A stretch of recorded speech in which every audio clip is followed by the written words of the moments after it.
There is a folder in the National Archives in Washington that researchers almost never request.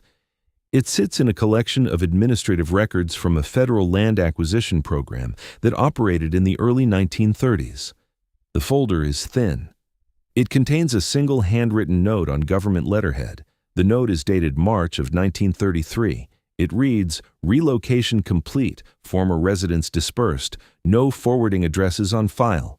That is the entire content of the folder. No list of names, no record of how many families were affected, no documentation of where they went, no accounting of what happened to the property they left behind, no record of whether the compensation they received was adequate, no record of whether they ever successfully reestablished themselves somewhere else, no follow-up of any kind. Relocation complete, former residents dispersed, no forwarding addresses on file. 6 words of documentation for the removal of an entire human community from land it had occupied for generations. And then the folder ends. I found this while researching the land distribution patterns of the New Deal era, trying to understand how federal policy reshaped American land ownership during the 1930s and who bore the costs of that reshaping. I expected to find the familiar story: the Dust Bowl, the Depression, farmers abandoning land that could no longer support them and moving westward toward California in the migration that became one of the defining images of the decade. That story is real. It is thoroughly documented. It is taught as a central chapter in the history of the period. What is not taught alongside it is the parallel story. The story of the families who did not leave because their land had failed them. The story of the families who were removed because the federal government had decided that their land was needed for something other than what those families were doing with it.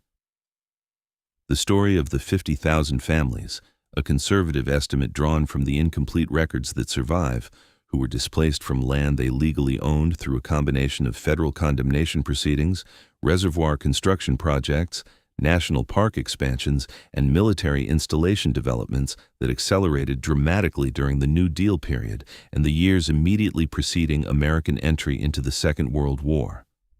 50,000 families, 250,000 people at minimum, removed from their land by the same federal government that was simultaneously presenting itself to the American public as the great defender of ordinary people against the forces that had caused the Depression. The official story of New Deal land policy is a story of public benefit achieved through federal action.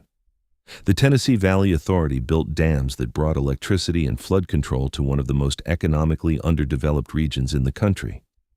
The Civilian Conservation Corps planted trees, built trails, and maintained infrastructure in national parks that preserved natural landscapes for the benefit of all Americans.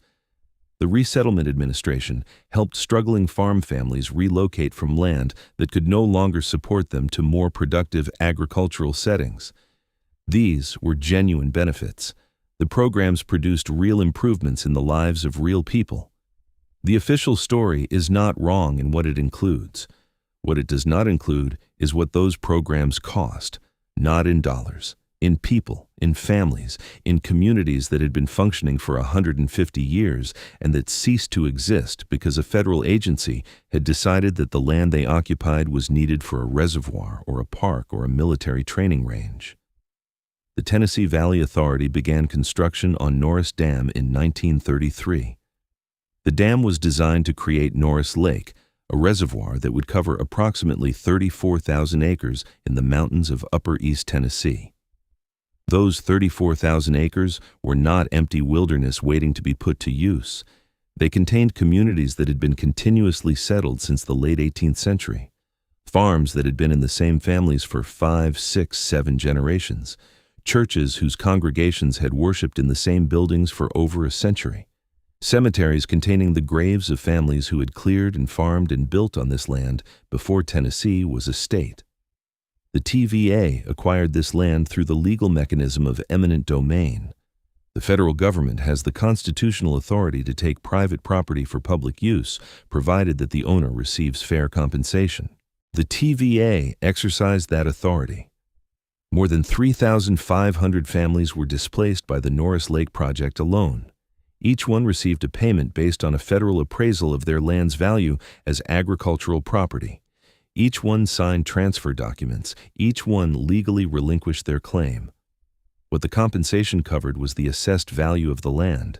What it did not cover was the value of the community, the network of relationships built across generations that made farming in those mountains viable, the local knowledge accumulated over decades of working the same soil in the same conditions, the churches and schools and stores that existed because the community had been there long enough to generate and sustain them, the cemeteries where the families had buried their dead, and that the TVA would move, in some cases, to new locations that bore no relationship to the communities the dead had been part of.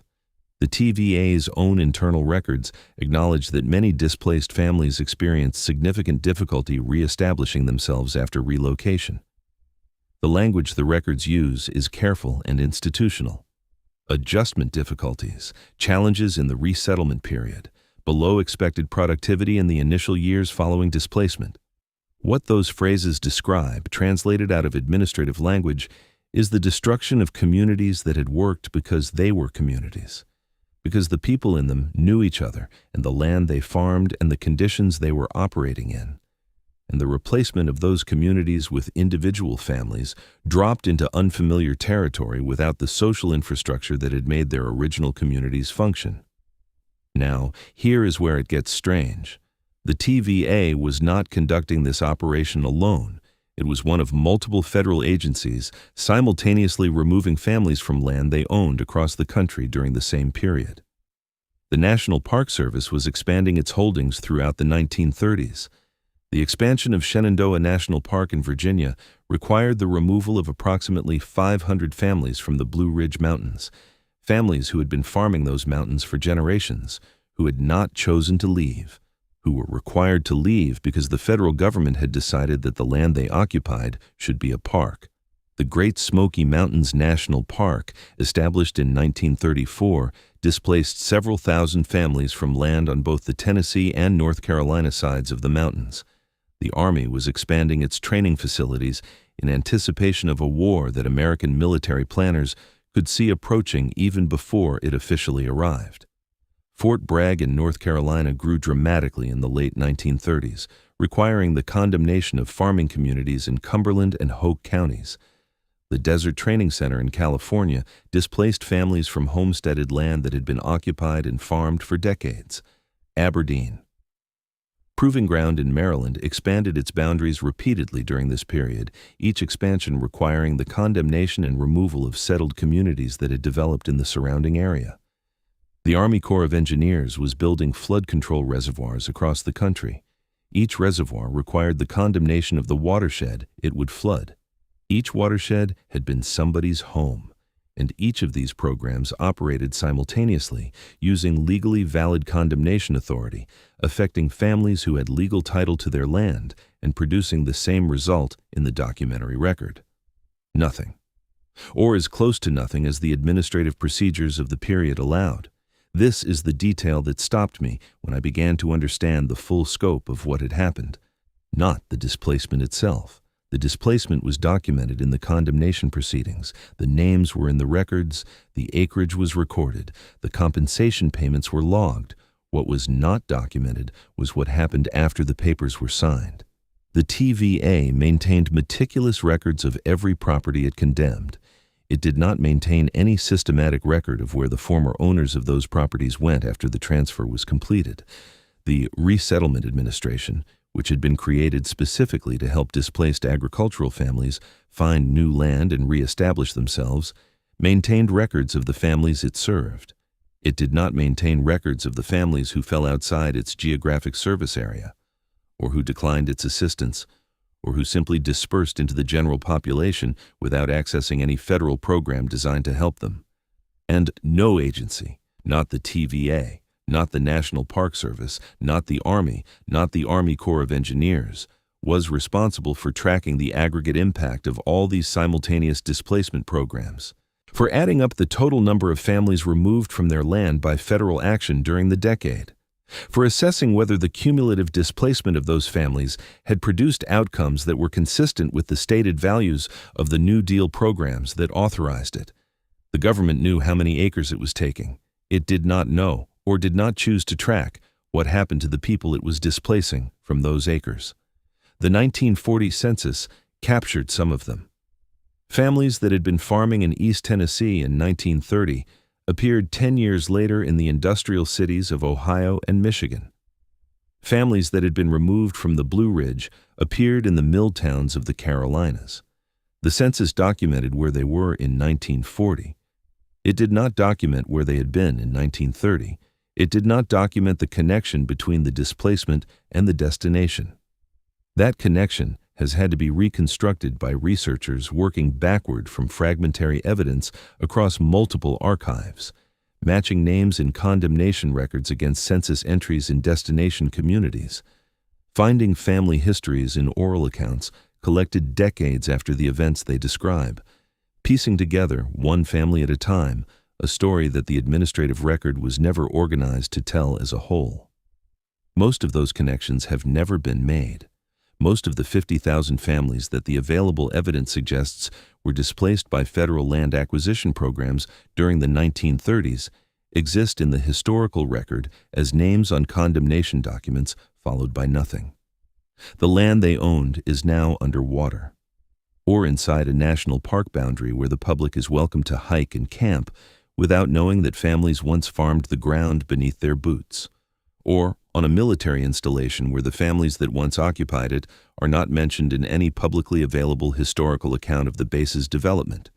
The communities they built are gone. The churches where they worshipped are gone. The schools where their children learned are gone.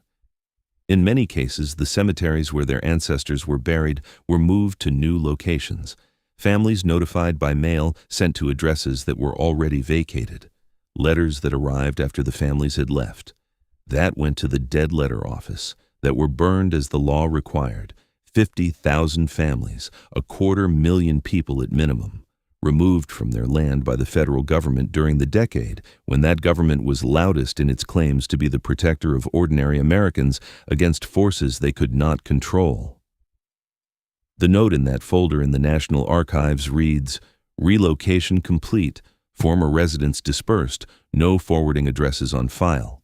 That note is the administrative record of an entire community. One folder, one note, 6 words, and then the folder ends.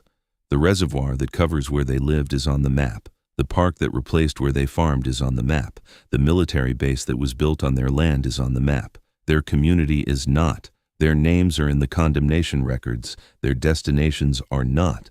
Their descendants are somewhere in America. Their connection to the land their families built across generations is at the bottom of a lake that the government filled when it decided their land was more valuable as a reservoir than as the home of the people who had lived on it for 150 years. Relocation complete, former residents dispersed, no forwarding addresses on file. That is what 50,000 families look like in the official record of the government that removed them. That is all the official record chose to preserve. If you want more videos like this, make sure to subscribe to the channel. I'll see you in the next one.